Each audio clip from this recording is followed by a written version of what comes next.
Dorothy Callahan hit the ground before anyone caught her. One moment she was on the stage step. The next, she was on her knees in the Texas dirt. One hand pressed to her ribs, the other flat on the ground, holding herself up by sheer refusal to fall further. Nobody moved. 20 people on that Harding Creek street, and not one of them moved. They stood and they watched a woman bleed quietly into the dust, and they found somewhere else to look. Wade Hargrove was already walking before he knew he'd decided to. If you're watching from somewhere across this country, drop your city in the comments right now. I want to see how far Dorothy and Wade's story travels. Hit that like button, subscribe to this channel, and don't you dare leave before the end. Because what these two people build from nothing in the dust of the Texas Panhandle will remind you that second chances are real, and they are worth every scar it costs to get there. The stage from Amarillo was late. Wade Hargrove stood outside the Harding Creek Territorial Office with his hat in his hands and the particular stillness of a man who had spent years learning that stillness was the only honest response to situations he couldn't control. He'd been standing there 40 minutes. He'd counted the buildings on Main Street twice. 17, if you were generous about what counted as a building. He wasn't generally generous, but he had time. He should not have come into town looking like this. Clean shirt, fresh shave. He'd even paid Hector Munoz's boy a nickel to shine his boots, which was the kind of thing a man did when he was trying to convince himself something was purely practical and failing at the convincing. Tom Briggs from the feed store had already looked at him twice with an expression that suggested he was storing the information for later use. The barber's wife had whispered something to the minister's wife, and they had both looked and then looked away, which was the Harding Creek version of a headline. Let them have it. Wade had answered the matrimonial advertisement on a Tuesday night in November, when the wind was working its way through the cabin walls the way it did every November. Mean and patient and indifferent to anything he'd built to stop it. He'd written the letter in 15 minutes, mailed it before sunrise, spent the following 3 weeks telling himself it was a practical decision made by a practical man who needed help with 400 acres, and had run out of arguments for why solitude was preferable to company. The agency's response had come 9 days ago. He'd read it twice. Then he'd saddled his horse and ridden the fence line for 2 hours without checking a single post, which told him more about his state of mind than he cared to admit. Stage is coming. Billy Alcott hollered it from his post on the water barrel, pointing east with the authority of a boy who had decided that watching the road was a profession and intended to be excellent at it. Wade heard the wheels, heard the team working hard on the last grade before town. He put his hat back on, settled it, and waited. The stage rocked around the bend, trailing its curtain of pale dust. Silas Cobb brought it to a stop with the brakes shrieking and the horses blowing hard. He climbed down from the box, caught Wade's eye, and in the half-second that followed, communicated something Wade didn't have a word for yet. Not pity, not warning, something that lived between the two. The coach door swung open. A hand gripped the doorframe. Small. The knuckles scraped raw. 2 of them split and healed over in thick pink lines that were maybe a week old. Then a boot on the step. Then the woman herself, turning sideways to manage the angle. And Wade saw her face in full as she came down, and the bottom of something in his chest went out. Her left eye was swollen nearly shut. The bruising covered that entire side of her face, deep purple-black at the cheekbone, bleeding into sickly green at the jaw. The colors of damage that was several days past its worst, but nowhere near done with her. Her lip had been cut and had healed crooked.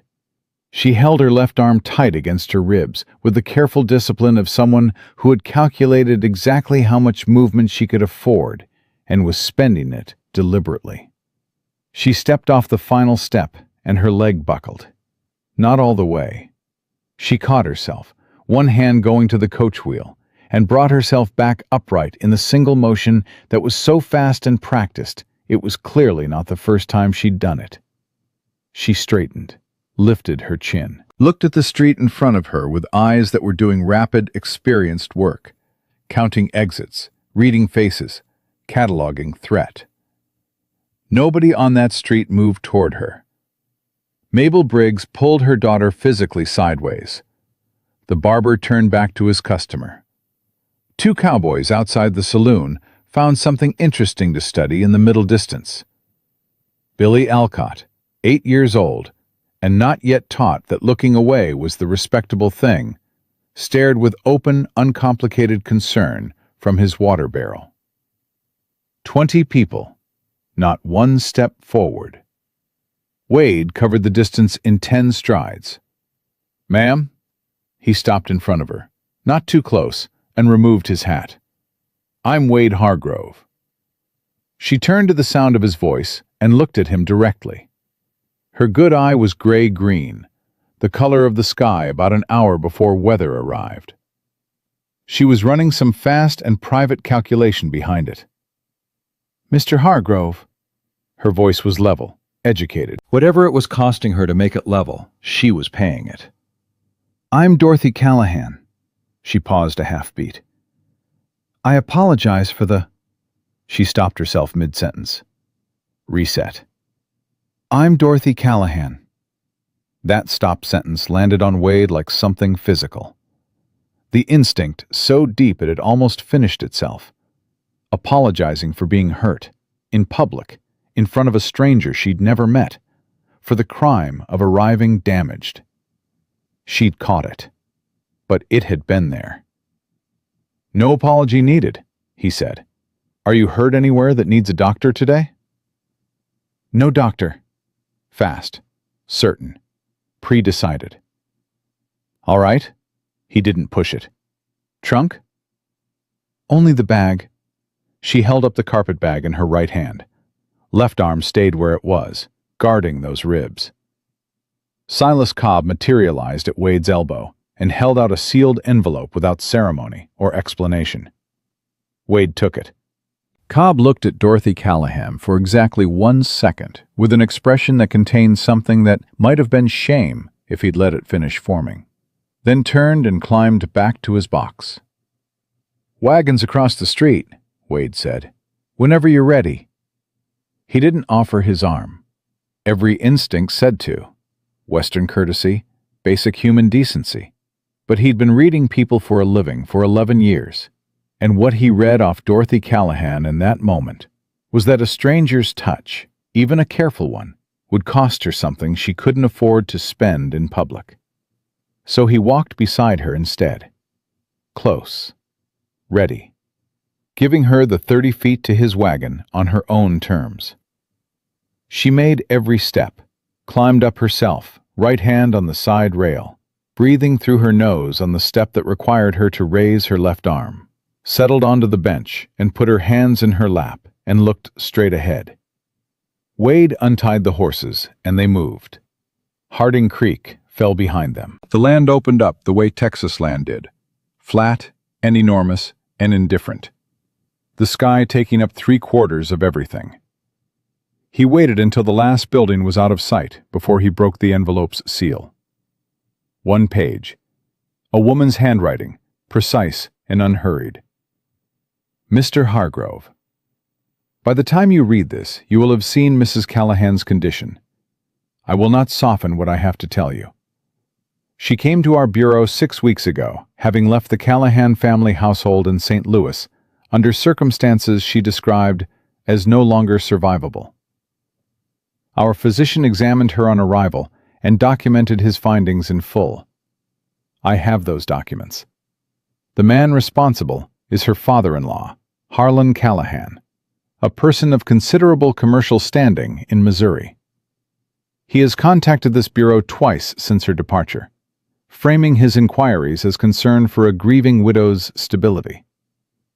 Mrs. Callahan is not unstable. She is, however, in genuine danger if she is found unmarried and without legal protection.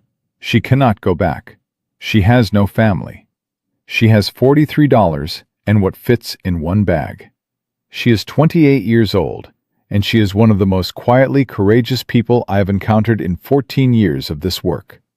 The choice is yours. I am being honest with you, because she deserves that honesty to be done on her behalf, even when she is not in the room. Respectfully, Agnes Howell, Western Territories Matrimonial Bureau, Amarillo. Wade folded the letter, put it in his jacket pocket, read the horizon for a while.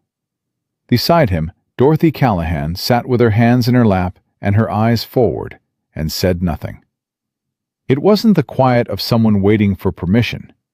It was the quiet of someone who had learned that silence was armor, and hadn't yet decided whether she needed it here. "I read the letter," he said. "I assumed you would. It says you left because things were no longer survivable." "That's accurate." "Your father-in-law." A pause. The horses moved.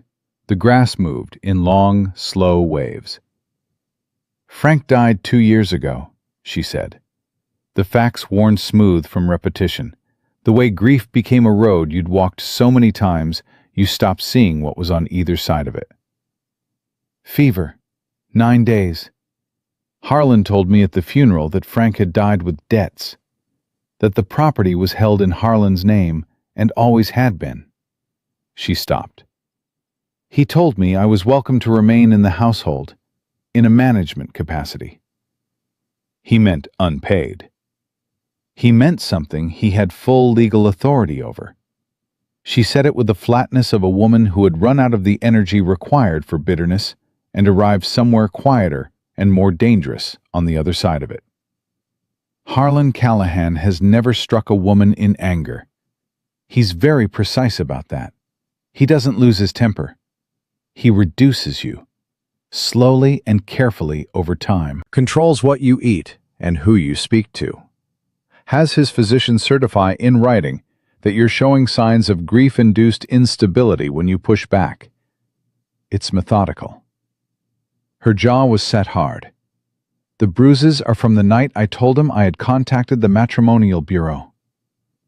Wade's hands tightened on the reins. He made them loosen. "How did you get out?" "His housekeeper, Vera." The name came out differently than the rest of it. Softer, like something she was being careful with. "She's worked for the Callahans 20 years. She unlocked the back door at 3 in the morning and put me in her nephew's wagon without saying goodbye. Because if she said goodbye, she would cry, and crying made noise." Dorothy looked at the road ahead of them. "I left her my mother's brooch. It was the only thing I had that fit in my hand." Wade said nothing. There was nothing to say that would be worth the interruption. "I'm not telling you this for sympathy," she said. "I'm telling you so you understand what's behind me, because it isn't nothing, and you deserve to know that before we go any further." "I appreciate that." He glanced at her. "My turn." She looked at him. 3 years ago, I was working for the Pinkerton Agency in Colorado," he said. "Mining strike. I was given an order to move my people forward against a line of workers." He said it straight, the way you said something you had decided a long time ago to stop dressing up. 3 men died. They weren't armed. I gave the signal. A beat. I told myself I was following lawful orders. I told myself other people's hands had done the actual... He stopped. "Doesn't matter what I told myself. I gave the signal. I knew what would happen. And I've been trying to figure out what kind of man does that, and what kind of man he has left to become, ever since."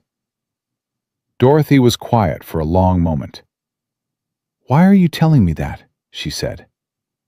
"Because you told me the truth about what's behind you. It seemed only right to tell you the truth about what's behind me." She looked at him with those gray-green eyes doing their fast, careful work. "So we're both running," she said. "I'm not running anymore," he said. "I stopped running when I bought 400 acres and put my name on the deed. I'm just living with it. There's a difference." "Is there?" "I'm still figuring that out." The silence that followed was not uncomfortable. It was the silence of 2 people who had both said true things and were giving the truth room to settle. "I'm not a burden looking for somewhere soft to land," Dorothy said. Her voice had changed, less careful now, more direct, like something had been established between them that allowed a different register. "I ran a household and a working cattle operation for 2 years without being paid or credited for it. I know livestock. I know land. I know preservation and winter stores, and what to do when a fence goes at 3 in the morning in January." She paused. "I also know that Harlan Callahan does not accept being walked away from, and that he has money and lawyers and the patience of a man who has never once been told no and had to accept it." "I know that too." Agnes Howell's letter was clear. "Then you know this arrangement just became considerably more complicated than 2 adults seeking mutual benefit." "My life was considerably uncomplicated before today," Wade said, starting to think that was the problem. Something moved in her face, not quite a smile, a small involuntary softening, there and gone before it could commit to anything. The split in her lip caught, and she touched it once with 2 fingers. The gesture so quick and unconscious it was clearly a habit. Checking, always checking the inventory of damage. "When does it stop hurting?" she asked. A practical question from a practical woman. "Ribs, 4 to 6 weeks if they're cracked. Bruising goes yellow before it clears. Probably another 10 days. The lip heals clean." He'd seen enough injury in enough places to know the schedule. "You'll notice it less by end of week." "And the other kind?" He looked at the road. "Longer," he said, "but it does go." She absorbed this. "I don't trust easily," she said. "That's the only reasonable response to your life so far. I'm going to watch you for a while before I decide what you are." "Fair?" "And if I decide you're what you appear to be," she said it like a woman unaccustomed to the sentence being allowed to finish, "then I will work harder than anyone you have ever had beside you. I promise you that." Wade looked at the horizon, at the land he'd been working alone for 2 years, the fence lines and the water, and the 400 acres that had given him somewhere to put his hands while his mind worked through what he'd done in Colorado, and whether there was anything left of him worth the trouble of continuing. "You said you know cattle," he said. "I know cattle. My south pasture fence has been giving me trouble since February." "What kind of trouble?" "Post rot on the east side. Cattle keep finding it. You'll want to pull the whole section and reset. Patching post drive is a waste of a day." He nodded once. "That's what I thought." They rode in silence after that, but it was a different silence than before. Smaller, less weighted. The silence of 2 people who had exchanged enough truth to know they were not starting from nothing. The land changed as they moved north. The cottonwoods along the seasonal creek came into view first. Then the slow rise toward his property line, the grass shifting quality and color in the way he'd learned to read like a language. His land. His name on the deed and the county records in Amarillo. "This is mine from here," he said. Dorothy looked. Took it in slowly, the way someone looks at a thing they are making a decision about. "Nobody can see it from the road," she said. That was intentional. She turned to look at him then, and something passed across her face. Recognition, maybe, of a specific kind of thought. The kind that lives in people who have learned that being findable is a liability. "Mine too," she said quietly. The homestead appeared as they topped the last rise. Cabin low and solid in the draw. Cottonwoods on the west throwing shade across the porch.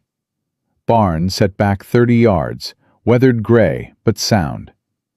The windmill turning over the well, its slow creak carrying in the still air.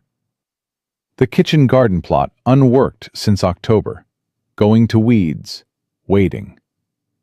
Wade pulled the team up. "Roof sound," he said. "Chimney draws well. Spring-fed well that doesn't go foul in summer. It's rough inside because I've been working it alone, and a man alone tends to let the inside of things go." Dorothy was looking at the homestead with an expression he couldn't read. Not disappointment. Not relief exactly. Something more careful than both. "Is there a door on the bedroom?" she said. "Yes." "With a latch?" "Yes." She nodded once, got down from the wagon herself, right hand on the rail, careful on the step, and walked to the cabin without waiting for him. She put her palm flat against the log wall, stood there a moment with her hand on it, like she was listening for something. Then she looked back at him over her shoulder. "It'll do," she said, and then, quieter, almost to herself, looking back at the land in every direction, the grass and the sky, and the enormous Texas quiet with nobody in it for miles. "It'll do very well." Wade unhitched the horses and got them to water, and tried not to think too hard about the fact that for the first time in 3 years, the cabin he was walking back toward had a light in the window that he hadn't put there. He'd spent 3 years asking himself whether he was still a man worth trusting. He didn't have the answer yet. But Dorothy Callahan was inside his cabin, with the door open, waiting to find out. And Harlan Callahan, somewhere back in St. Louis, in his ordered house with his organized cruelty, did not yet know where she was. That clock, Wade understood, had already started running. The first morning, Wade woke to the smell of coffee and the sound of someone moving in his kitchen like they knew what they were doing. He lay in the loft for a moment, staring at the rough-hewn beams overhead, adjusting to the fact that the sounds were real, not something his half-asleep mind had manufactured out of 2 years of wanting them.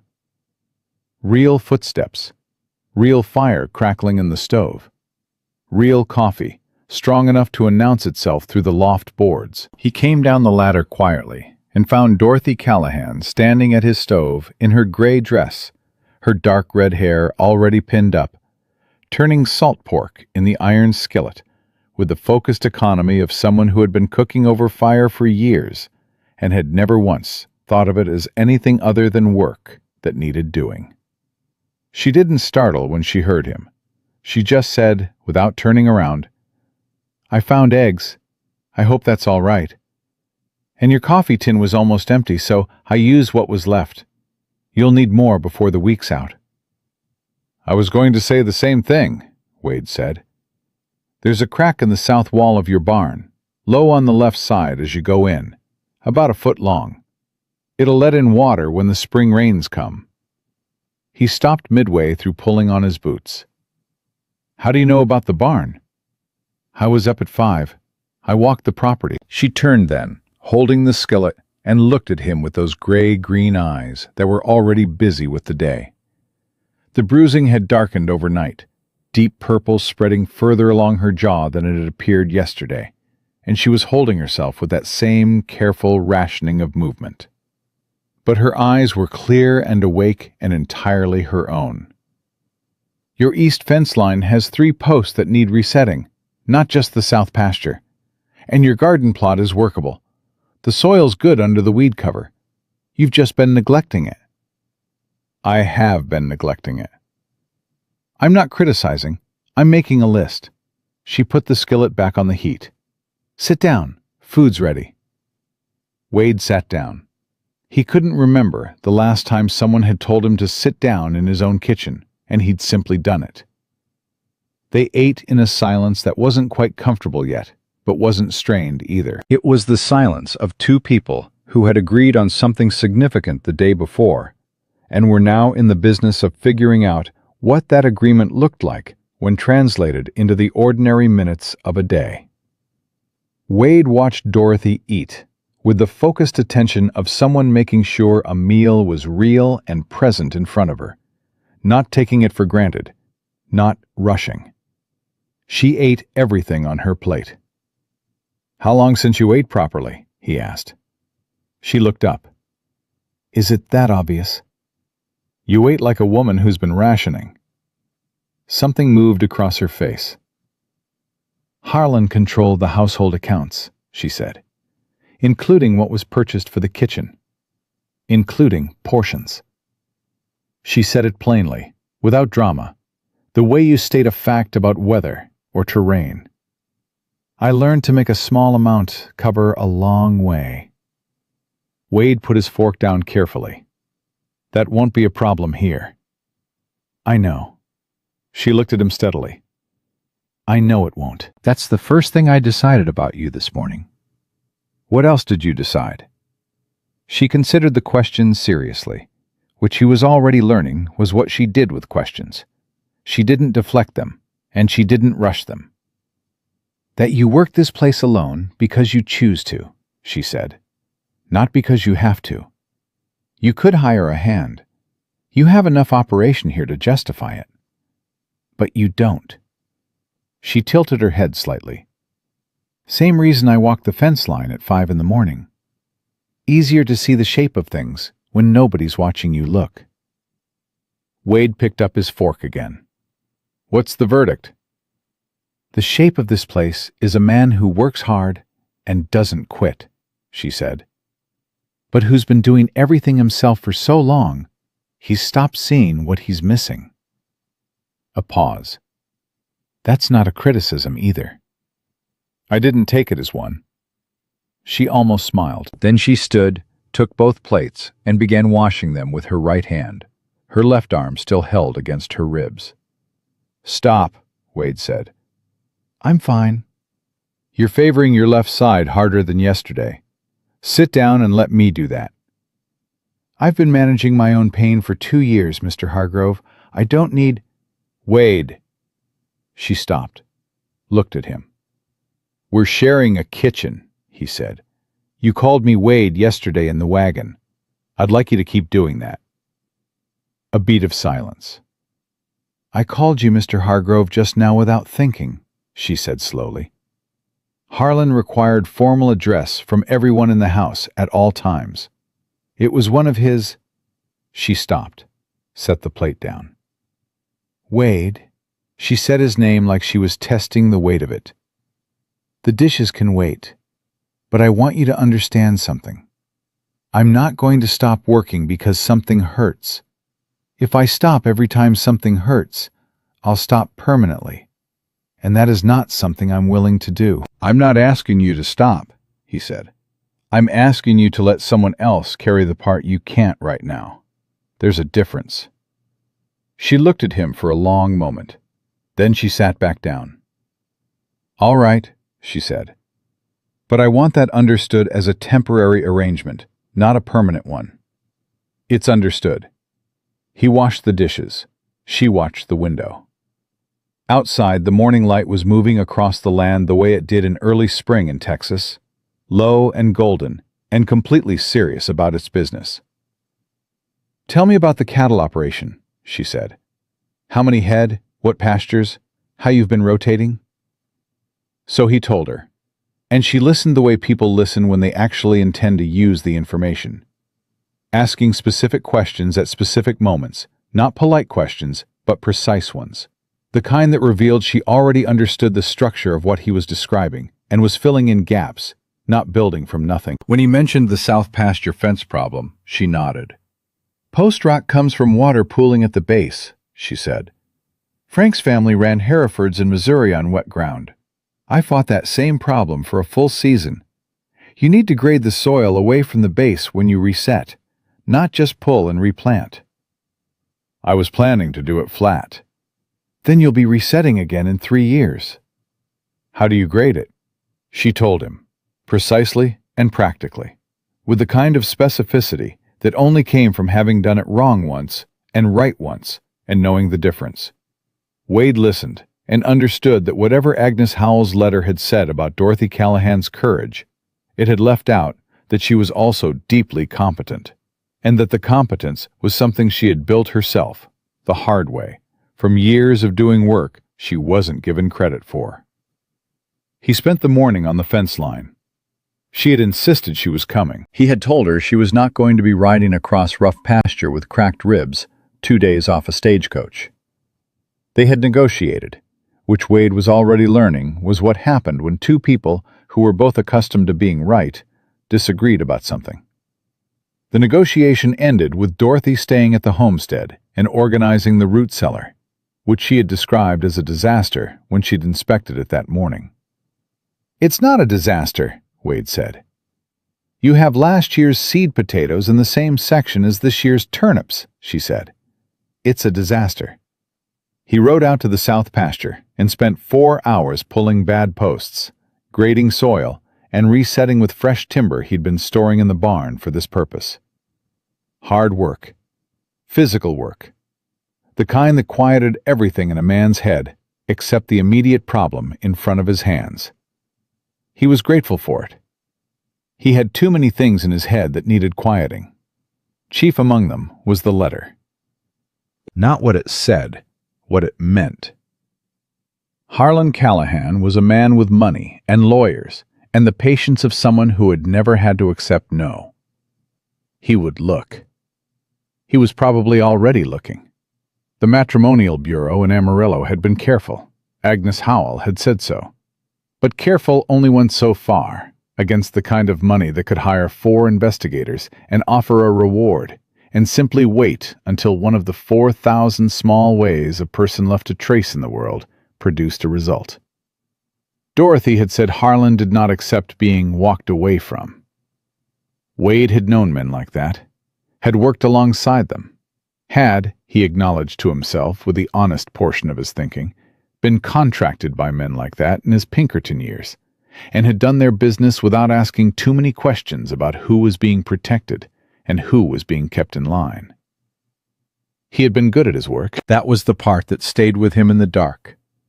Not that he'd been following orders, but that he'd been good at following them, and efficient, and had not once stopped to ask who was paying the cost. He reset the last post, and stood back and looked at the fence line, straight and solid now, and thought about clocks that had already started running. When he rode back to the homestead in the early afternoon, Dorothy was on the porch. She had a tin cup in her right hand, and she was watching the south horizon with an expression that she put away quickly when she heard his horse, replacing it with something more neutral. But he'd seen it. He knew what that particular kind of watching looked like. He'd done enough of it himself. He unsaddled his horse and came to the porch. She poured him coffee from the pot she'd brought out with her, and he sat on the step below where she stood and drank it. "The fence is done," he said. "I know. I can see you from here." She sat down on the porch edge. "I've been watching the road." "I noticed." "Is that a problem?" "No." He turned the cup in his hands. "It means you're thinking about what comes next. That's smart." "That's survival." She said it without self-pity. "Harlan will look for me. I've been telling myself since Amarillo that I had time, that he'd need weeks to trace where I went. But the truth is, I don't know how much time I have, and pretending otherwise doesn't help either of us." "No," he agreed. "It doesn't." "I want you to tell me honestly," she said, "what you think our situation is. Not the reassuring version, the honest one." Wade looked at the horizon she'd been watching. "The honest version is that you're safer here than you were in St. Louis, but not safe in any permanent way until your legal situation changes. A married woman has protections, an unmarried one doesn't. Your father-in-law's guardianship claim is weaker if you're someone else's wife, and a good deal harder to enforce if you're 3 states away from his lawyer's jurisdiction." He looked at her. "The honest version is also that Harlan Callahan sounds like a man who'll try every legal avenue before he tries anything else, because legal is cleaner, and he can claim virtue the whole way through it." Dorothy's jaw tightened. "That's exactly what he'll do." "Which gives us some time. Legal processes are slow, but it's not unlimited time." "How much?" "Weeks. Maybe a few months, if Agnes Howell is as careful as her letter suggests. He paused. I want to send a letter to the county sheriff in Amarillo. Not reporting anything, just establishing that you're here, that you arrived of your own free will, that you're employed on my property. Creates a record. Makes it harder for Harlan to tell a story where you simply vanished. She was quiet for a moment. You've thought about this already. I've been setting fence posts for 4 hours. I think while I work. So do I. She looked at the horizon again. I thought about it all morning while I was fixing your root cellar, which, by the way, now makes sense, and reseeding your kitchen garden, which I went ahead and started because waiting seemed wasteful. Wade looked past her at the garden plot. The weeds were cleared. The soil was turned, dark and clean, in 3 distinct rows. She'd done that with cracked ribs in a single morning. Dorothy, I told you, I work through pain. That's not, I was going to say, it looks good. She blinked, looked at the garden herself, then back at him. Oh. A pause. I planted the cool season crops first. Carrots, onions, the greens. It's late enough in spring that they'll catch if we get decent rain. She heard it. Looked at him carefully. I used that word yesterday in the wagon, too. I'm not... She stopped. I'm not assuming things about what this is. I just think in terms of we now, when I'm looking at a shared operation. It's a habit. It's not a bad habit, Wade said. She looked at him for a moment, that gray-green measuring gaze doing its work. You're very careful about not making me feel pressured, she said. I notice that. Seems like the minimum a person in my position owes a person in yours. Most men don't see it that way.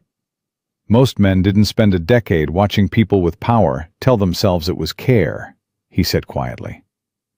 Something shifted in her face. Not dramatically. Dorothy Callahan did not do things dramatically. He was already understanding that about her. But something eased. A degree of vigilance that had been present in every line of her body since she'd stepped off that stage loosened, just slightly, just enough to notice. My mother used to say, she said after a moment, that you could tell everything you needed to know about a man by watching how he treated the people who couldn't leave. She turned the tin cup in her hands. She didn't have a very good marriage. She said it took her years to understand what she'd been watching. What did she tell you to look for? Whether he only behaved well when there was an audience. She looked at him directly. I watched you walk across that street in Harding Creek when nobody else moved. That was my first data point. I didn't do it for an audience. I know. That's the data point. She stood, picking up the coffee pot. I'm going to start supper. There's enough in your stores for a decent meal, and I found dried beans in the back of the pantry, behind about 3 years' worth of bachelorhood. I'm going to make something with them. I didn't know I had dried beans. I know. That's also data. She went inside. Wade stayed on the porch step with his empty cup and the long Texas afternoon spreading out in every direction. The windmill turned. The cattle were visible in the far pasture, small and slow-moving, doing what cattle did. The garden rows Dorothy had turned caught the afternoon light, dark against the pale soil around them. He thought about the letter he was going to write to the Amarillo sheriff, about the record it would create, and what kind of record Harlan Callahan was building on his end right now, in his organized and patient way, with his lawyers and his doctors who wrote things down for money. He thought about what Dorothy had said. Weeks, maybe a few months. Not enough time to do anything slowly. He had not come to that thought yet, not fully, not in the form it was going to eventually arrive. But it was moving toward him the way weather moved across the flat Texas land. Visible from a long way off, unhurried, certain. Inside the cabin, He could hear Dorothy moving, the specific sounds of a woman who knew what she was doing in a kitchen, purposeful and unrushed. The sounds of someone who had decided that this space was hers to inhabit, and intended to inhabit it fully. He'd built this place to be somewhere a man could disappear into his work and not be asked to account for himself. He'd been very successful at that for 2 years. He looked at the garden rose again, thought about the word we, and how Dorothy had said it without meaning to, which was the only way a word like that ever told the truth. He went inside to help with supper, and outside on the south horizon, the road from Amarillo ran straight and flat and empty in the late afternoon light. Empty now. But Harlan Callahan had money and patience, and the kind of pride that had never once in 60 years been asked to bend. The road would not stay empty forever. Wade knew it. Dorothy knew it. They didn't say it out loud over supper, but it sat at the table with them just the same, quiet and certain, the way the most important things always did. 3 weeks passed, the way good weeks do on a working ranch, fast during the day and slow in the evenings, the hours filled with enough physical purpose that there wasn't much room left for the particular kind of thinking that kept a person awake. The south pasture fence held. The garden caught, thin green rows pushing up through the dark soil with the stubborn certainty of things that had been properly planted and intended to prove it. Dorothy's ribs healed on the schedule Wade had predicted, and then healed faster because she refused to give them any option but to keep up with her. She had a system for everything within 10 days of arriving. The root cellar reorganized by type and season. The barn swept, and the tax sorted in a way that made Wade ashamed he'd let it get to the state it had been in. The chickens she'd traded for with a neighbor 15 miles south, 3 hens and a rooster acquired through a negotiation Wade had watched from a distance with something close to admiration, were installed in a coop she'd designed herself, and he'd built to her specifications. The eggs appeared on the breakfast table every morning, like small daily arguments that things could be better than they were, and were, in fact, improving. He wrote the letter to the Amarillo sheriff. Dorothy read it before he sealed it, suggested 2 changes to the language that made it more precise and less easy to misread, and handed it back without comment. He sent it. He didn't know if it would matter. He thought it probably would, in the way that small, careful things mattered. Not dramatically, but cumulatively, building a record that told a true story before someone else arrived to tell a false one. What changed between them happened in the way that real things changed, not in a single moment, but in the accumulation of small ones. The evening she sat at the table after supper and told him, without being asked, about Frank. Not the facts of him, the facts she'd given Wade in the wagon on the first day, worn smooth and manageable. The actual Frank. The way he'd laughed. The way he'd been, in the first years, genuinely kind before his father's weight had pressed down on him and flattened something essential. The way she had understood too late that marrying a good man and a weak one at the same time meant the weak one would eventually win. Wade had listened without interrupting, and when she finished he had said, "You don't have to explain why you stayed." And she had looked at him with an expression he couldn't quite read and said, "I know. That's why I'm telling you." The evening he'd come back from the north pasture with a gash across his left forearm from a wire catch, bleeding through his sleeve and holding it against his side the way she held her ribs in those first days. And she'd taken his arm without asking, cleaned it with the efficiency of someone who'd been dealing with injury in a working household for years, stitched it with 4 even passes of a needle that made him understand she'd done it before, and said, "You should wear the heavier gloves on the wire work." And he'd said, "I know." And she'd said, "Then why don't you?" And he'd said, "Same reason you kept working through the ribs."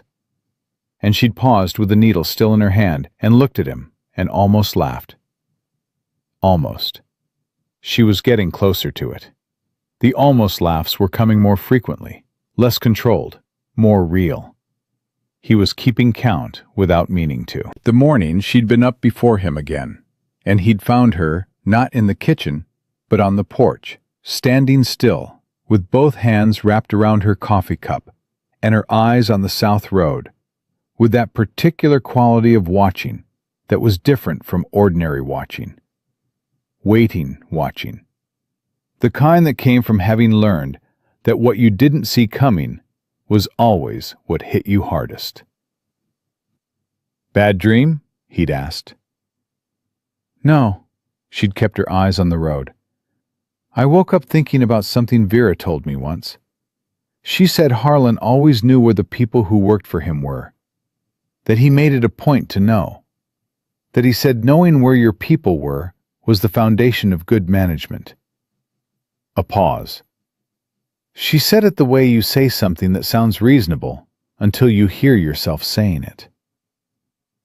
Wade had stood beside her and looked at the same road. "The sheriff in Amarillo will have gotten my letter by now." "I know." She turned her cup in her hands. "That helps with the legal side. It doesn't help with the other side." He hadn't asked her what the other side was. He knew. It was the side that lived in the body, the side that had nothing to do with legal documents, and everything to do with 3 a.m, and back doors, and the muscle-deep knowledge of what footsteps on a porch sounded like before anyone knocked. He put his hand on the porch rail beside hers and not said anything. And she'd looked down at his hand for a moment, and then back at the road. And neither of them had moved for a while. And that had been enough. It was enough, that was the thing. What was building between them didn't require naming to be real. It didn't need to be declared or decided. It was simply there, in the mornings and the evenings and the working hours between them, in the way they'd stopped being careful around each other and started being honest instead, which was a different thing entirely. Wade understood that he was falling. He understood it with the same clear-eyed acknowledgement he tried to bring to most things that he couldn't change once they'd started. He didn't know what Dorothy understood. She was a woman who had learned to guard her interior life behind a face that gave away precisely as much as she chose, and not 1 degree more. But sometimes, in the unguarded seconds, when something surprised her, when the almost laugh got loose, when she looked at the garden rose and forgot for a moment to look like a woman who wasn't allowing herself to want things, he thought he had some idea. The riders came on a Thursday. Wade was at the barn, working on the loft ladder that had been threatening to give way for a month, when he heard the horses. He set down his tools and stepped out into the yard, and put a hand over his eyes against the afternoon sun, and watched 2 riders come over the rise from the south road.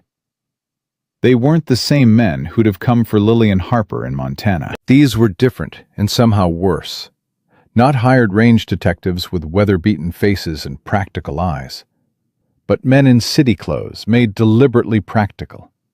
The kind of thing you wore when you wanted people to know you came from money, but were prepared to be somewhere that didn't. The lead rider was older, heavy through the chest, with iron-gray hair and the specific posture of a man accustomed to arriving places and being immediately taken seriously. He sat his horse like someone who had paid someone else to teach him to ride, and had been an excellent student. Wade knew who it was before the man pulled up 20 yards away. He'd seen enough powerful men to know the particular way power sat in a person's body when it had never been seriously challenged. Dorothy came out of the cabin behind him. He heard the door and then her footsteps stop on the porch. He didn't look back. He kept his eyes on the riders and said quietly, the way you said things you needed to be heard without being overheard, "Go inside. Bar the door." "No." Her voice was flat and certain. "Dorothy, no." She came off the porch and stood beside him, and he heard her breathing go controlled and deliberate, the way it had when her ribs were at their worst. Not pain now. Something else being managed. "I've been watching that road for 3 weeks," she said quietly. I'm not watching it from behind a door." The lead rider pulled up and looked down at Wade with a measured assessment of a man taking inventory. "You'd be Hargrove," he said, not a question. "I would," Wade said. "And you're on my land without an invitation." "Harlan Callahan." He said it the way people said names they expected to produce an effect. "I believe you have something of mine." The words hit the air and just stayed there. Wade felt Dorothy go absolutely still beside him. Not the stillness of fear, the stillness of a woman who had been waiting for this moment for 3 weeks and had made certain decisions about how she would meet it. "I have 400 acres, a cattle operation, and a wife," Wade said. "None of which belong to you." Harlan Callahan looked at Dorothy then, for the first time, directly, with an expression that made Wade's hands want to close into fists. It wasn't anger. It was the calm appraisal of a man looking at property that had been misplaced and was now being recovered. Patient. Certain. As though the outcome was already settled, and this conversation was simply the procedure required to formalize it. "Dorothy," Harlan said, "you look well enough." A pause. "Considering?" "Mr. Callahan." Her voice was steady and completely without warmth. "You've wasted a long trip." "I don't consider it wasted. I consider it necessary." He shifted in his saddle. "Whatever arrangement you've made here, it doesn't change your legal situation. You left St. Louis while still under my guardianship. Anything entered into during that period without proper consent is—" "I'm 28 years old," Dorothy said. "You're 28 years old and a widow without independent standing, and my lawyer in St. Louis has filed the appropriate paperwork." He reached into his coat and produced a document, folded, which he extended toward Wade. "I have a writ here from a Missouri circuit judge." "Missouri jurisdiction ends at Missouri," Wade said. He didn't move to take the paper. "You're in Texas. That paper is worth what I decide it's worth, which is nothing." Harlan looked at him with the first real attention he'd given him since arriving. The kind of attention that was recalculating something. "Mr. Hargrove, I understand you may have become—" He chose the word with visible deliberation. "Attached. These things happen. But I want you to understand who you're involving yourself with. Dorothy has a history of instability. Her grief following Frank's death was severe. She's made accusations against me that are the product of a disordered mind, and I have medical documentation." "Stop!" Dorothy's voice cut across him like something physical. "Don't." He looked at her, and something in his expression, just for a fraction of a second, revealed what lived underneath the patience and the procedure and the careful language. Something that had nothing to do with concern and everything to do with control, and the specific fury of control that had been refused. "You left without saying goodbye," he said, and his voice had changed, dropped out of the legal register into something quieter and more personal, and somehow more frightening for it. 20 years I provided for you, fed you, housed you, kept Frank's debts from destroying everything you had. You kept me," Dorothy said. "There's a difference. I kept you safe. You kept me hungry and isolated. And when I tried to leave, you put your hands on me." She said it clearly, in the open air, with the afternoon sun on her face and her voice not shaking at all. "I have scars. Vera watched you make them. And if you put that doctor's affidavit in front of any judge in this territory, I will stand up in that courtroom and I will show them every single one." Harlan Callahan looked at her for a long moment. Something shifted in the air. The second rider, who had said nothing, moved his horse slightly sideways. Not aggressive, almost the opposite. The subtle repositioning of a man who was recalculating his own role in whatever came next. "You've made your position clear," Harlan said finally, and the patience was back in his voice, deliberately reinstalled, and somehow That was the most alarming thing he'd done yet. "I want you to make mine equally clear, Mr. Hargrove. I have resources, and I have time, and I have every legal avenue available to a man of my standing. This is not a negotiation. I will pursue every one of those avenues." Your letter to the Amarillo sheriff was noted, incidentally. Thorough of you. But thorough doesn't mean conclusive. Wade had been standing very still since Harlan arrived.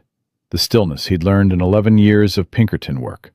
The stillness that looked like patience and was actually something else entirely. The practiced quiet of a man deciding what kind of situation he was in and what it required of him. He took one step forward. Not aggressive, not rushed. Deliberate. "Let me tell you something about the kind of man I am," he said quietly. "I spent a decade doing work for men like you. Men with resources and patience and every legal avenue. Men who confused having power with being right." He held Callahan's gaze without blinking. "I know exactly how those men operate. I know their lawyers and their judges and their doctors who write things down for money. I know every step of the process you're describing because I used to help people like you run it." A pause. "Which means I also know exactly where every single step of it is breakable." Harlan looked at him. Really looked, for the first time, without the inventory assessment, without the performance of patience. Looked at him the way you looked at a problem that had just revealed itself to be more complicated than the initial estimate. "You'd do well to consider what you're risking," Harlan said.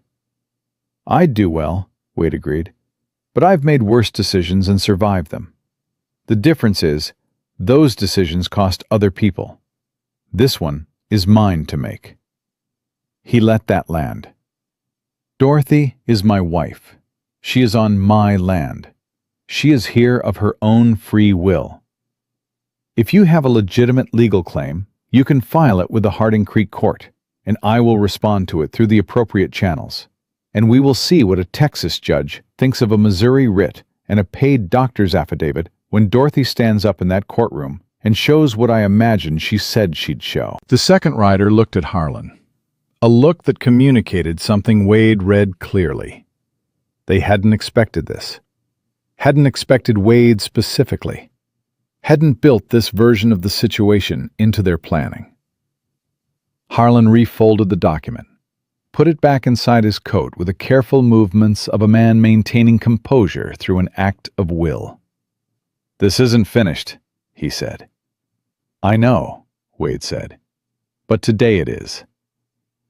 Harlan Callahan looked at Dorothy one more time. Whatever he was looking for, submission, fear, some evidence that what she'd built here was brittle enough to break with the right application of pressure. He didn't find it. Dorothy stood in the Texas afternoon with her chin level and her gray-green eyes steady, and looked at the man who had reduced her, slowly and methodically for 2 years, and did not look away. Then the two men turned their horses and rode back the way they'd come, south toward the Amarillo Road. And the dust from their horses hung in the air for a long time after they'd gone. Wade and Dorothy stood in the yard and watched until the dust was the only evidence they'd been there at all. He heard her exhale, long and controlled, the breath of someone releasing something they'd been holding for a very long time. "He came himself," she said. "I didn't think he'd come himself." "Means he's more invested than he wants to appear." "Or more angry." She was quiet for a moment. "He knew about your letter to the sheriff." "Yes." "That means he has someone watching the bureau in Amarillo, or someone in the postal service, or both." She turned to look at Wade. Her hands were steady. Her voice was steady. But something behind her eyes was working hard at something, processing at a speed that showed in the particular focus of her gaze. "He's not going to stop with legal filings." That was a warning. He wanted to look at us, wanted to see what he's dealing with. "I know. And now he knows what he's dealing with. Now he knows, Wade agreed. She looked back at the road. The dust had nearly settled. The land was quiet and enormous. Harlan Callahan and everything he intended.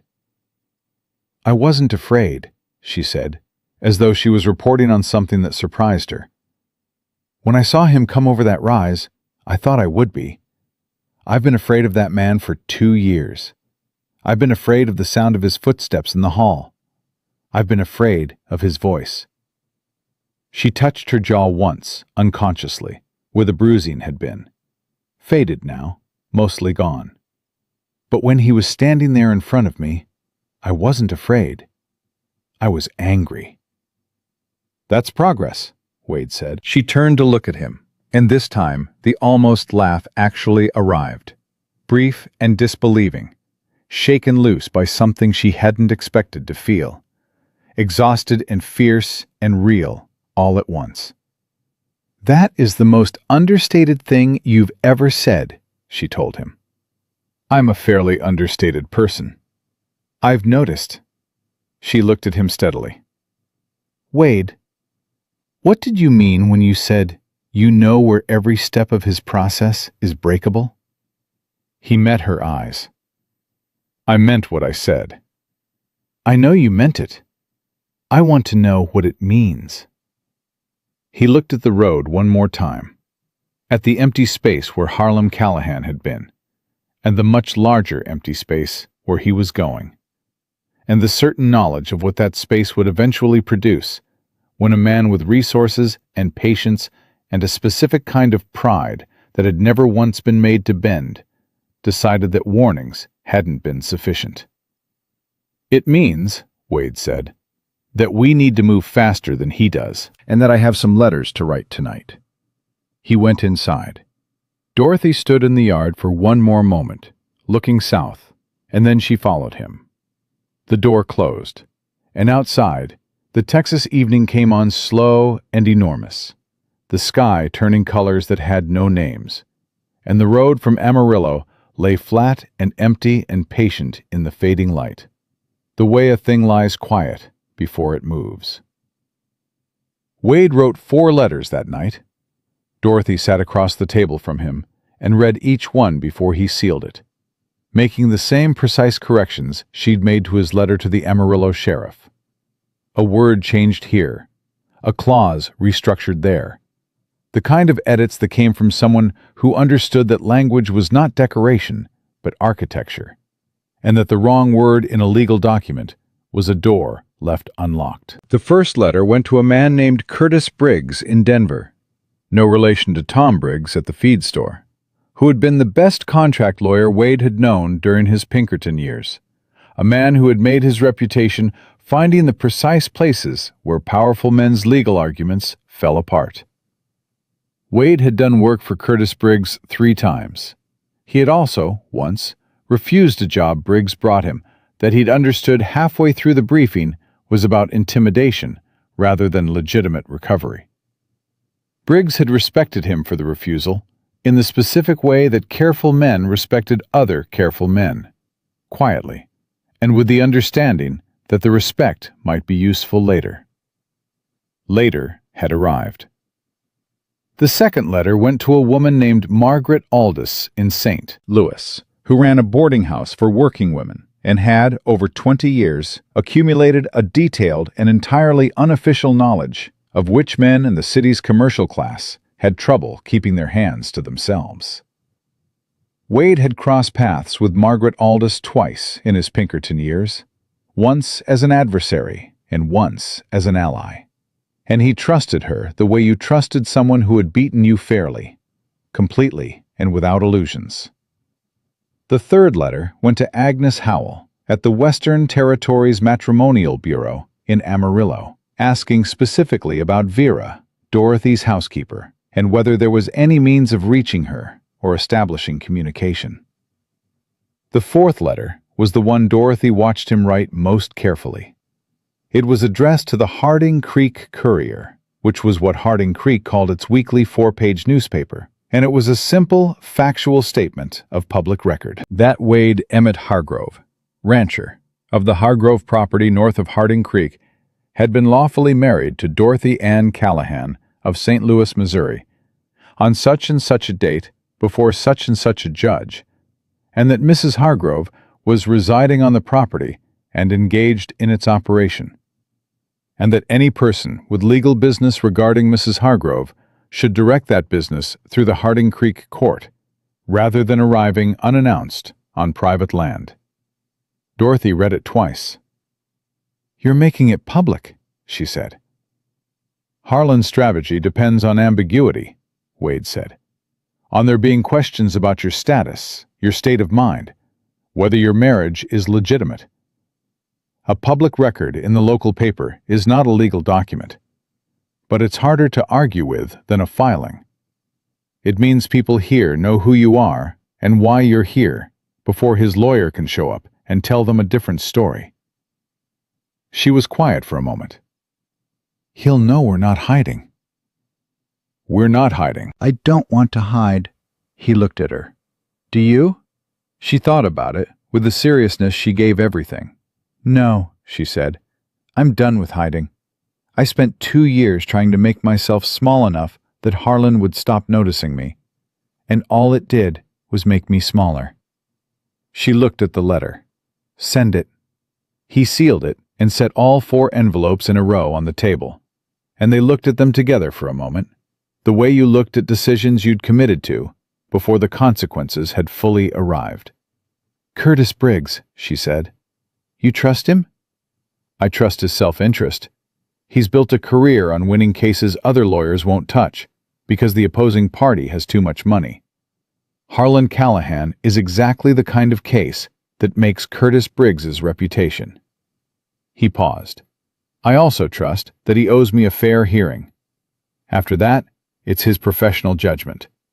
"And the woman in St. Louis, Margaret Aldous. She knows things about men like Harlan that don't appear in any legal document. She won't testify in court, but she may know someone who will." Dorothy looked at the letter addressed to Agnes Howell. "Vera," she said, and her voice changed on the name, became careful with it. "You think she'd speak?" "I think she unlocked a door at 3 in the morning. I think a woman who does that has already made a decision about what she's willing to do. The question is whether she can do it safely." He looked at Dorothy. "Do you know if she has family, somewhere she could go if she needed to leave the Callahan house?" "A nephew in Kansas City. She talked about him sometimes when Harlan wasn't in the house." A pause. "She called him her retirement plan." "Then she has somewhere to go." Dorothy put her hand flat on the table, not quite touching the envelope with Agnes Howell's name on it. "If Harlan finds out she helped me leave, he'll make her life very difficult. He won't do anything obvious. He never does anything obvious. But he'll find ways." "I know. That's why I'm asking Agnes to make contact carefully and give Vera the choice." He met Dorothy's eyes. "I'm not going to pull someone into this without telling them exactly what they're stepping into. That's not something I do anymore." She heard the anymore. He saw her hear it. The slight shift in her expression that said she was filing it alongside everything else she was learning about him. Building the picture the way she built everything. Methodically, without rushing, paying attention to the spaces between the obvious things. "You said Harlan knew about your letter to the sheriff," she said. "Means he has eyes somewhere between here and Amarillo." "That's been bothering me too." "Postal Service, you said, or the Bureau in Amarillo." "Or someone in Harding Creek." He said it carefully, watching her face. "I don't know this town the way I should. I've been out here 2 years, and I work alone, and I come in for supplies, and I leave. I don't know who Harlan would find useful." Dorothy's eyes went to the window that faced the direction of town, south and distant. "He doesn't need someone on a payroll. He just needs someone who talks. Someone who would mention to a stranger in a bar that the rancher north of town had a mail-order bride arrive in rough condition, and seemed to be making a situation of it." She paused. He's good at finding the person who talks. Then we stop giving that person things to say that Harlan can use. She looked back at him. How? By making our situation so thoroughly documented and so publicly known that there's no version of it he can reshape into something that works for him. He picked up the envelope for the courier. This is the start. Curtis Briggs will be the next step. If Vera can be reached and is willing, that's the step after. And if none of it works? Wade was quiet for a moment. Outside, the Texas night was doing what it did. Enormous and dark and full of wind that moved through the grass with a sound like breathing. Then we go to the judge ourselves, he said. We don't wait for Harlan to file. We file first. We put Dorothy's testimony in front of a Texas judge before Harlan's Missouri writ can get its footing here. We make him respond to our case instead of the other way around. Dorothy looked at him steadily. You've been a lawyer. I've worked alongside enough of them. There's a difference. There is. Which is why I need Curtis Briggs. He leaned back in his chair. But the strategy is sound. Harlan's power comes from moving first and controlling the frame. Every legal action he's taken has been first mover action. The guardianship papers, the doctor's affidavit, the Missouri writ. He establishes a story and makes everyone else respond to it. He looked at the envelopes. We take that away from him. Dorothy was quiet for a long time. The lamp between them burned steady and low. Wade, she said. Yeah? I need to say something, and I need you to let me finish before you respond. He waited. When I got on that stage in Amarillo, I had $43 and one bag, and I was telling myself that I was going to be practical, that this was a transaction, a safe place in exchange for labor and the legal standing of being someone's wife. She looked at her hands on the table. I told myself that was all I was looking for, because wanting more than that felt dangerous. Feeling more than that felt dangerous. A pause. I've been careful my whole life about what I let myself want. Careful about hope, specifically. Hope is expensive when you're in a situation where having it and losing it costs you more than not having it cost in the first place. I understand that, he said quietly. I know you do. That's part of what I'm saying. She looked up at him. In 3 weeks, you have not once made me feel like I owe you something I didn't agree to. You have not once made me feel like the door on that bedroom was a temporary courtesy. You have treated me like a person with a mind and a right to use it.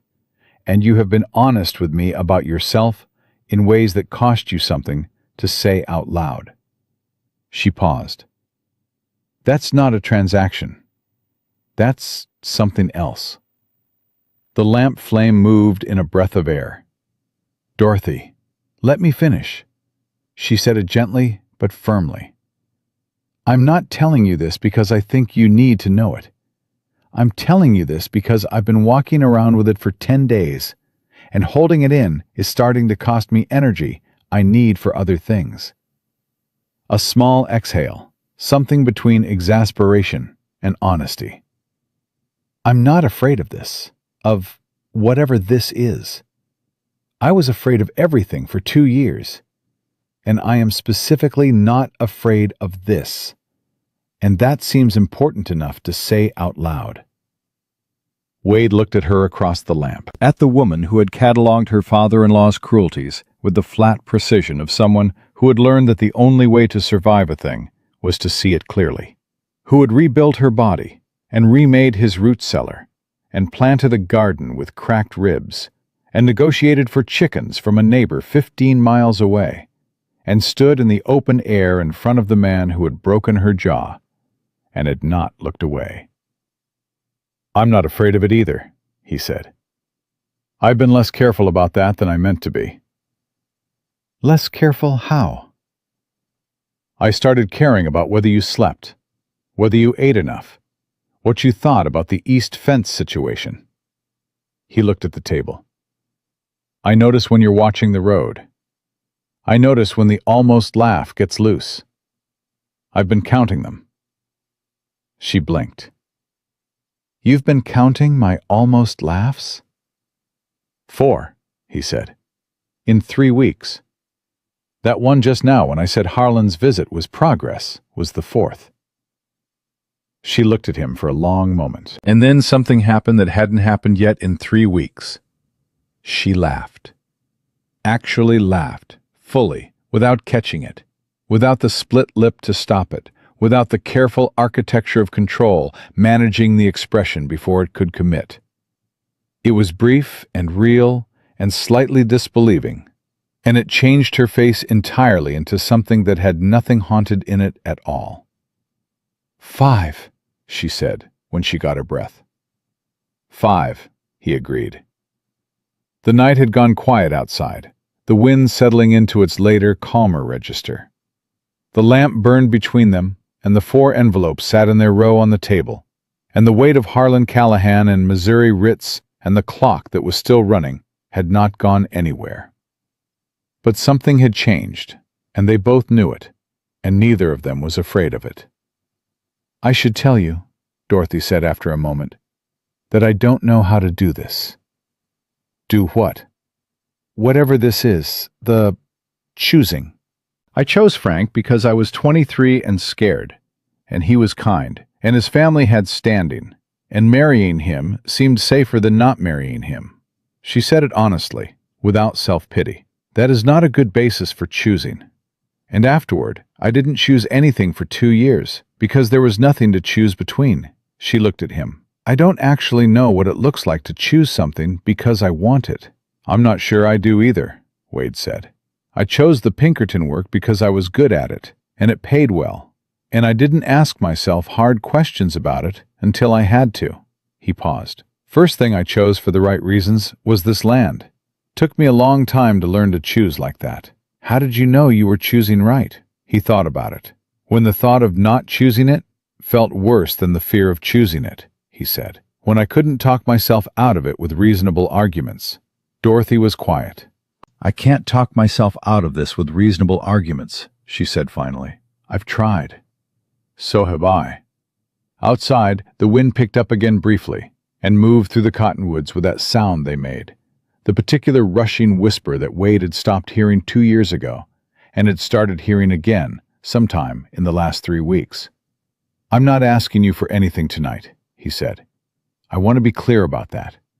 The situation with Harlan is real, and it's moving, and we deal with that on its own terms.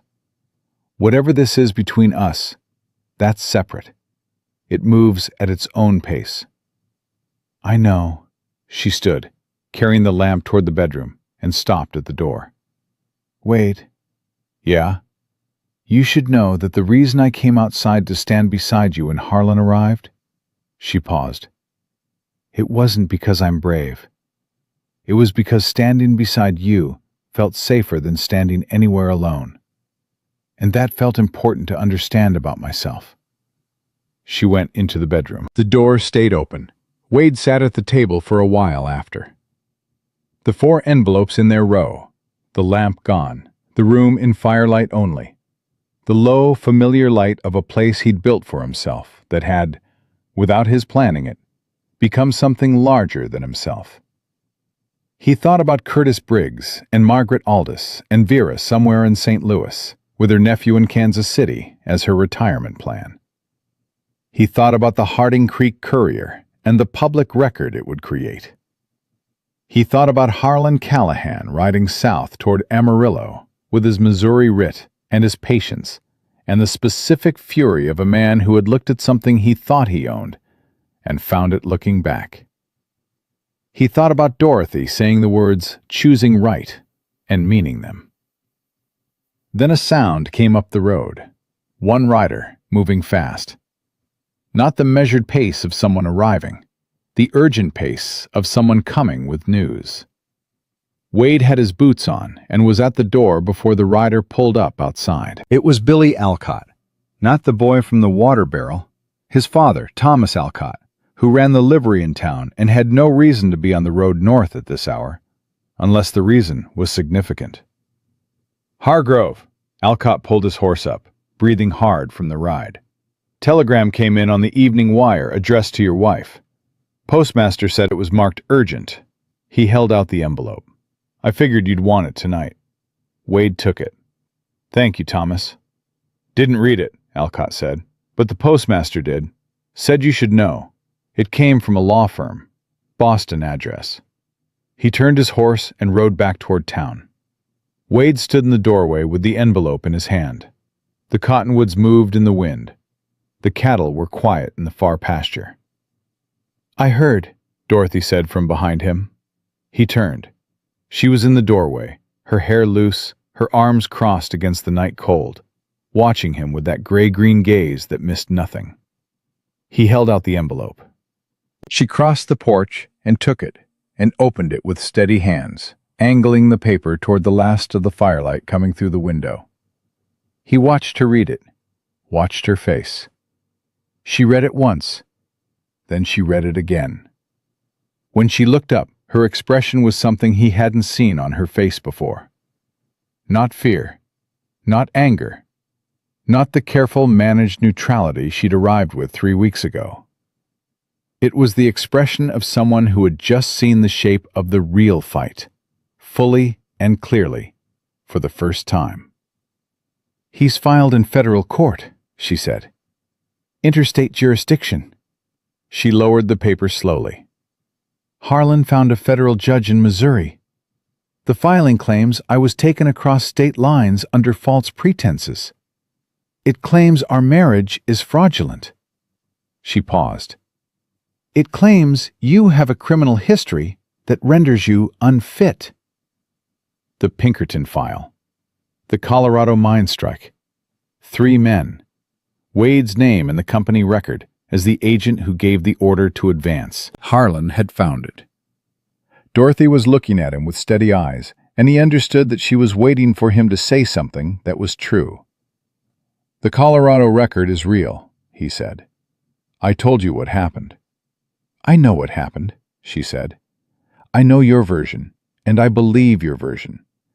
The question is what a federal judge will do with Harlan's version. She folded the telegram carefully. This isn't the legal process being slow anymore.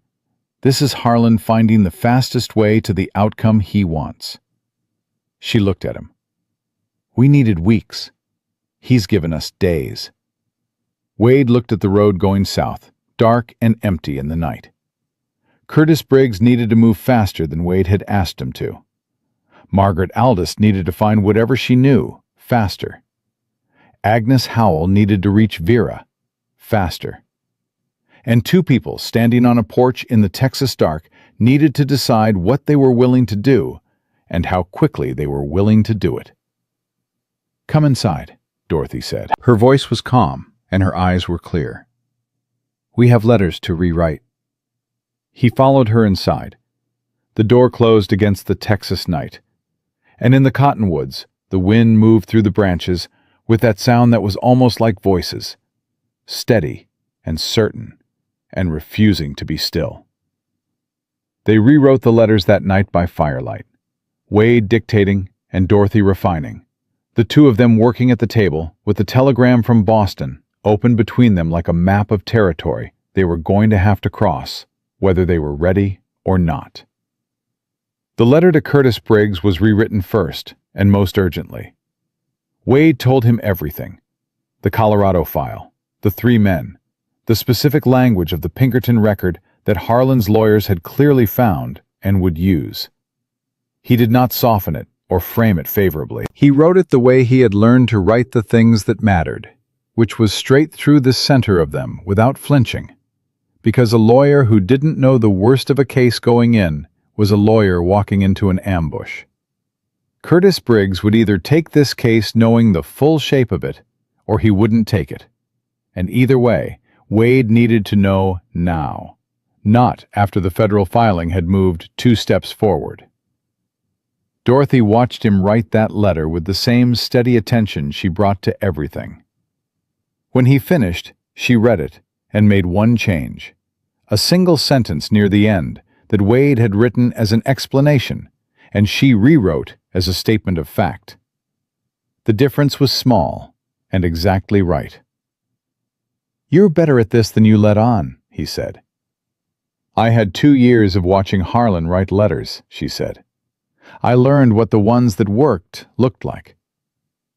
The letter to Margaret Aldous was shorter and more direct than the first version. Wade asked her specifically about Harlan Callahan by name, about any women in her network who had left Callahan-connected households, and about whether there was documentation of any kind that existed outside the official record. He told her a federal filing was in motion, and time was the problem. Margaret Aldous was a woman who understood time as a problem. She would move or she wouldn't, but she would understand the stakes. The letter to Agnes Howell was the one Dorothy wrote herself. Wade started it, and then set down the pen and said, "Vera's yours. You should be the one to ask." Dorothy took the pen and wrote for 10 minutes without stopping. And when she finished, she didn't offer it to Wade to read, and he didn't ask. Some words were private and still carried weight regardless. They rode into Harding Creek before sunrise to catch the morning post. The street was empty and gray, the town not yet awake, and Wade hammered on the postmaster's door until the man appeared in his nightshirt with a lamp and an expression that said he was deeply unhappy about the hour. Wade paid double the standard rate, which converted the unhappiness into professional cooperation, and watched all 4 envelopes disappear into the outgoing bag. Dorothy stood beside him on the postmaster's porch and looked at the empty street and said, "Now we wait. Now we prepare," he said. "There's a difference." She looked at him. "What do we prepare for?" "For the hearing. If Briggs takes the case, he'll need us in person. Federal jurisdiction means the hearing could be called in Amarillo or Dallas. We need to be ready to go at short notice." He paused.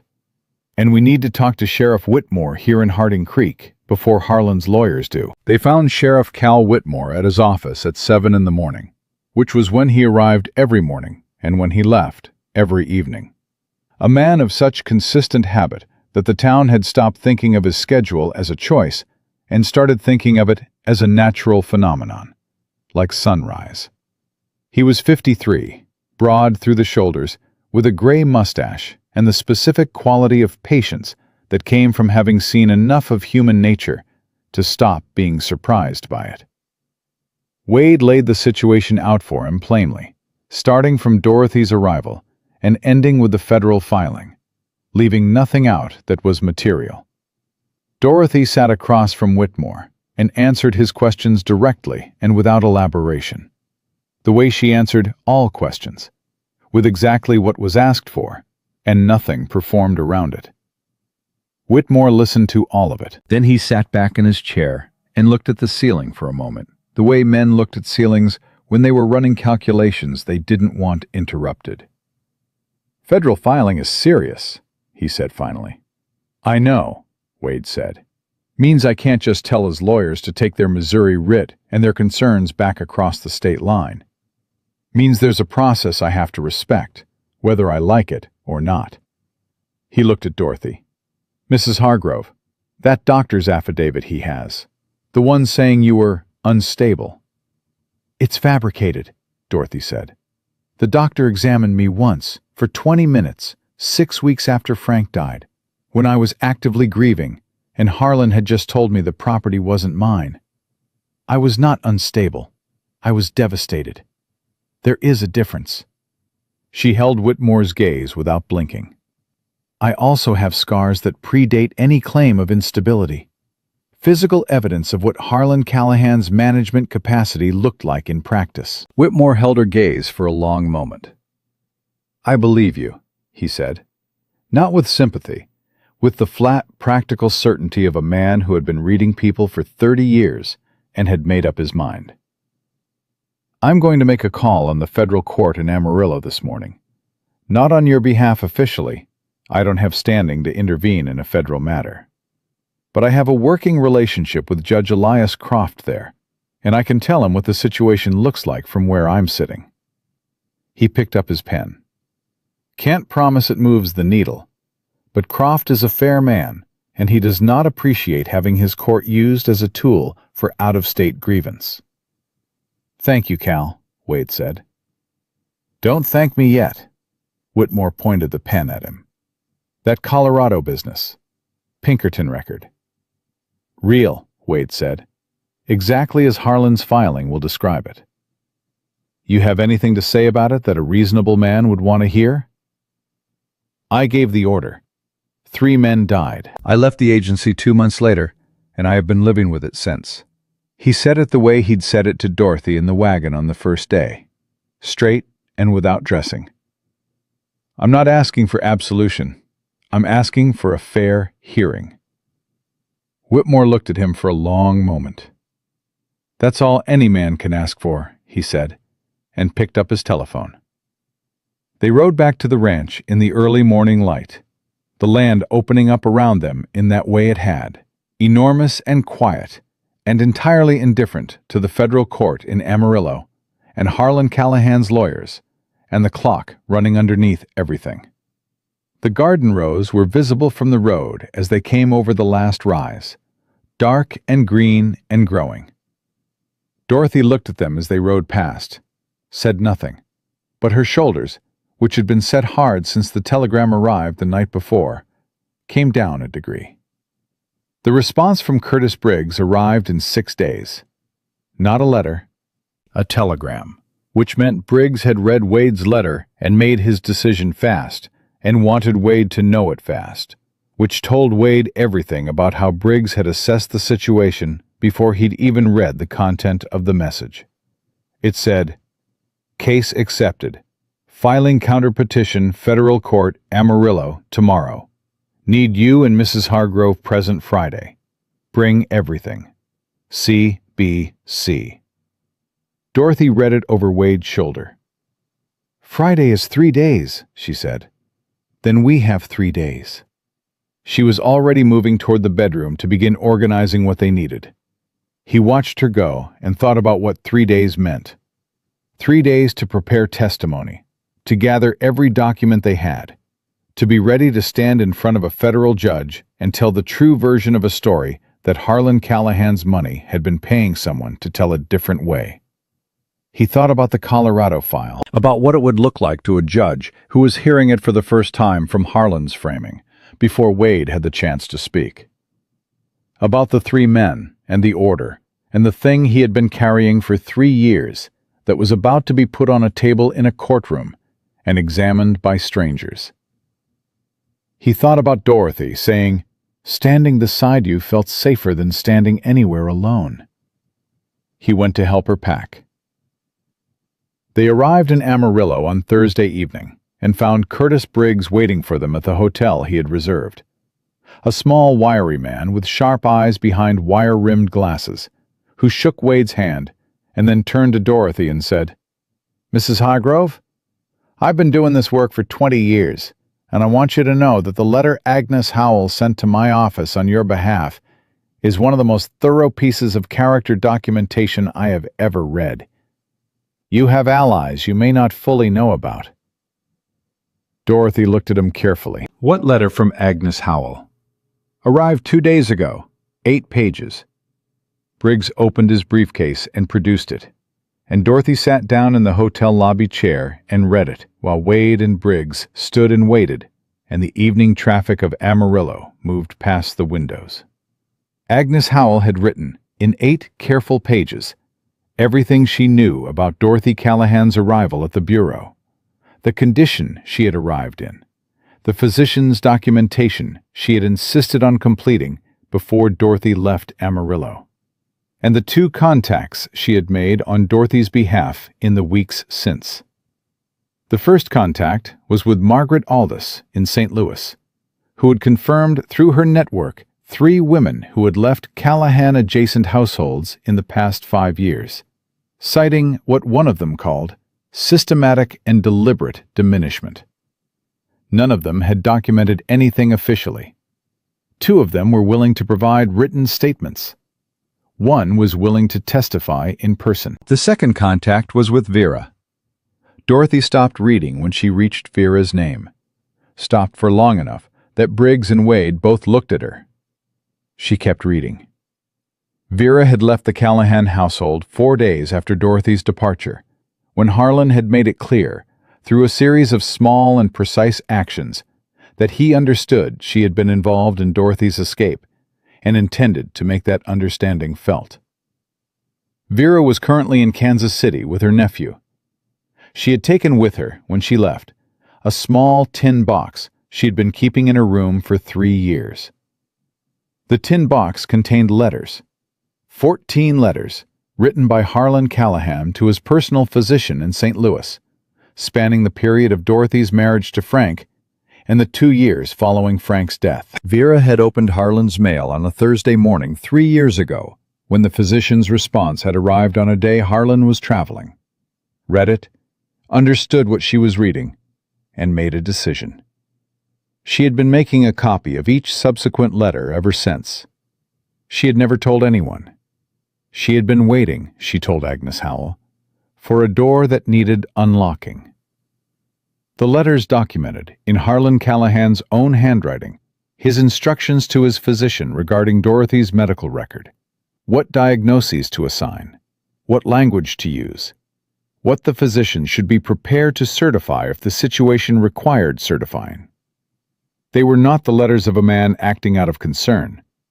They were the letters of a man building a cage and making sure the lock worked. Dorothy finished the last page and sat still for a moment with the papers in her lap. Then she said, "Vera," very quietly, the way she had said the name in the cabin when Wade had asked about her. "Careful with it." "She'll testify," Briggs said. "I spoke with her by telephone this morning. She's prepared to come to Amarillo. She said—" He checked his notes. "She said she's been waiting 2 years for someone to ask the right question." Dorothy pressed her hand flat against the papers in her lap. Her jaw was set hard against something, and Wade recognized what she was managing. Not grief, not fear, but the specific, overwhelming quality of being helped by someone when you had been alone for so long that being helped felt almost too large to hold. He sat down beside her in the lobby chair and said nothing. After a moment, she straightened. "Tell me what Friday looks like," she said to Briggs. "All business, all forward." Briggs told them. The hearing was before Judge Elias Croft, who was, as Sheriff Whitmore had indicated, a fair man who did not appreciate having his court used as a tool. Harlan's filing would be presented first, which was the procedural requirement. Then Briggs would present the counterpetition, which included Dorothy's testimony, the physician's documentation from Amarillo, Agnes Howell's 8 pages, Vera's letters, and the statements from the 2 women in St. Louis. "The Colorado record," Briggs said, looking at Wade. "Tell me what it costs us." "Honestly, less than you think. Harlan's filing uses it to argue your character. Judge Croft will have already been briefed by Whitmore, who I understand made a call earlier this week." Briggs paused. "What helps you is that you disclosed it voluntarily, fully, without prompting, in your letter to me. A man using a woman as cover for his own interests doesn't write a letter like that. Croft will see that." He looked at Wade steadily. "You'll be asked about it directly. You answer the same way you wrote it, straight and without dressing." "I know how to do that," Wade said. "I know you do. That's why I took this case." The morning of the hearing was clear and cold, the Texas sky doing its enormous work overhead, the kind of sky that put human proceedings in their proper scale without being unkind about it. They arrived at the federal courthouse an hour early. Briggs went inside to prepare. Wade and Dorothy stood on the courthouse steps for a moment in the cold morning air. She was dressed in her best, the dark blue calico she had arrived in, mended and pressed, her dark red hair up and pinned. She looked exactly like what she was, A woman who had come a long way to tell the truth in public, and intended to do it without flinching. "You ready?" Wade said. "I've been ready since I got on the stage in Amarillo," she said. "I just didn't know it yet." He held the door open, and she walked through it. The hearing lasted 4 hours. Harlan Callahan sat at the opposing table with 2 lawyers and the specific stillness of a man who had done this kind of thing before and believed in his own position with the serene certainty of someone who had never seriously lost. He looked at Dorothy twice when she was sworn in, and both times she looked back. She testified for 40 minutes. She answered every question Harlan's lawyers put to her with the same precision and economy she brought to everything. Not more than was asked, not less than was true, her voice steady throughout, her hands still on the table in front of her. When Harlan's lawyer produced the doctor's affidavit, she said, "I would like to note for the record that the physician who produced that document examined me for 20 minutes while I was actively grieving my husband's death, and that I have documentation from a second physician in Amarillo, conducted 6 weeks ago, that describes my mental and physical condition in full." She paused. "I would also like to note that Mr. Callahan's correspondence with that first physician, spanning 3 years, is currently before this court." Harlan looked at his lawyers. The look of a man understanding that a door he had never expected to be opened had been opened, and that everything behind it was now visible. Vera testified by written statement, read into the record by Briggs in a flat, professional voice that somehow made the letters more devastating than they would have been with drama attached to them. Harlan's own words, in his own handwriting, read aloud in a federal courthouse in Amarillo, Texas, with the morning sun coming through the windows, and Judge Croft's face doing the work of a man who was hearing something that confirmed something he had already suspected. Wade testified last. He answered the Colorado question the same way he had written it to Briggs, the same way he had said it to Dorothy in the wagon on the first day. Straight through the center of it, without softening, without the explanation that was really an excuse. He said he had given the order. He said 3 men had died. He said he had resigned 2 months later and had not worked for the Pinkerton Agency or any similar organization since. He said he had bought 400 acres of Texas land and put his name on the deed and had been attempting every day since to be the kind of man the other kind of man he had been would not recognize. Judge Croft asked him one question that Harlan's lawyers had not asked. "Mr. Hargrove, do you believe your wife's account of her time in the Callahan household?" "Yes, sir," Wade said, "completely and without reservation. And not because she's my wife. Because I have spent 3 weeks watching how a person who has been told repeatedly that her own perception is wrong moves through the world.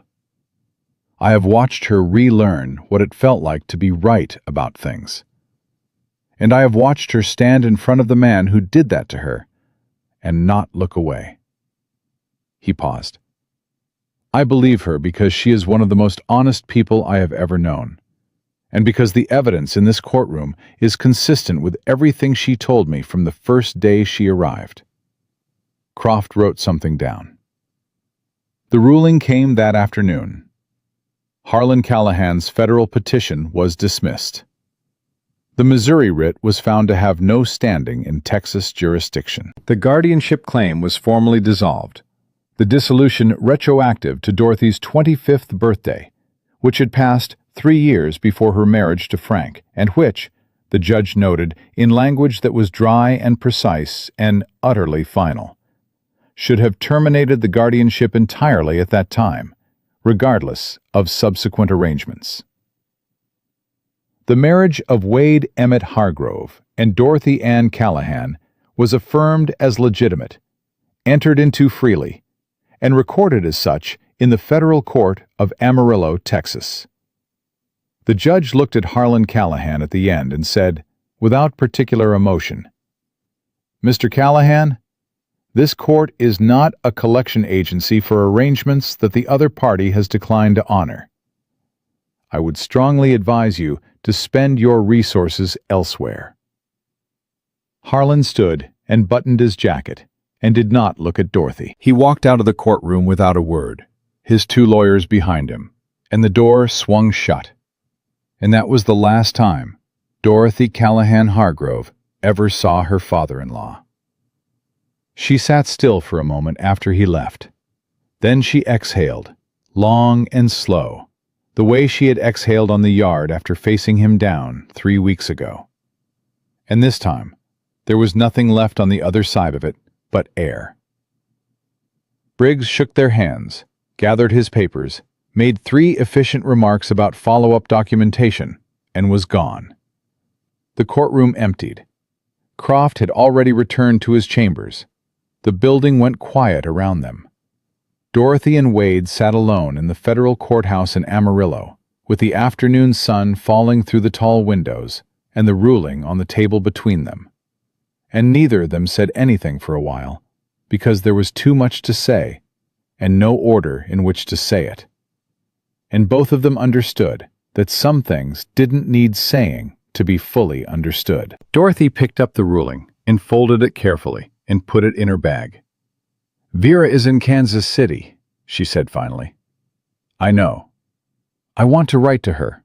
Tell her—" She paused, looking for the right words, and then set them aside. "I'll know what to say when I sit down to write it." "You always do." She looked at him. The gray-green eyes that had been doing careful inventory since the moment she stepped off the stage in Harding Creek, reading and assessing and cataloging, were doing something different now. Not calculating, not guarding, just looking. At him, directly, without the architecture of caution between them. "We should go home," she said. That word, in her voice, with that weight in it. Not a transaction, not a temporary arrangement pending further review.